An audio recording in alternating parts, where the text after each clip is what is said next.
Magelang itu hanya ada ulang tahun perkawinan yang ke-22. Di dalam ulang tahun itu memang segera terjadi pertengkaran antara si bapak dan si ibu. Sehingga si bapak pergi meninggalkan ulang tahun itu atau acara itu segera setelah selesai dengan meninggalkan istri dan anaknya maupun para ajudannya. Nah, kemudian si ibu juga pulang dari situ happy. Happy-nya si ibu bagaimana, Ibu Putri? Dia masih berwhatsapp ria dengan adik daripada almarhum dengan cara memotret almarhum lagi menyetrika baju. Almarhum menyetrika baju anak-anak daripada Perdi Sambo maupun Ibu Putri. Lalu ketika dipotret almarhum ini menyetrika baju sekolah ya, dikirim ke adiknya.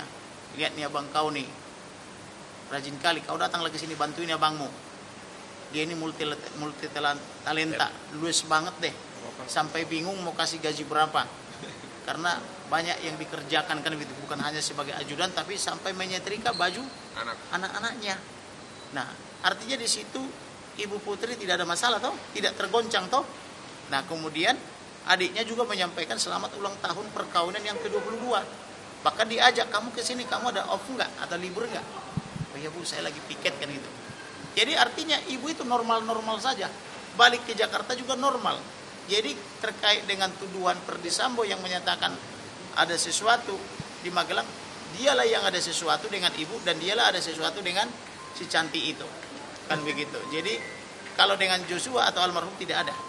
Baik-baik saja. Ya, tapi pertengkarannya juga bukan melibatkan almarhum ya Bang? Tidak ada. Cuma diduga almarhum ini atau dituduh memberi informasi tentang kenapa si bapak tidak pulang-pulang ke rumah, lalu dicari oleh si ibu.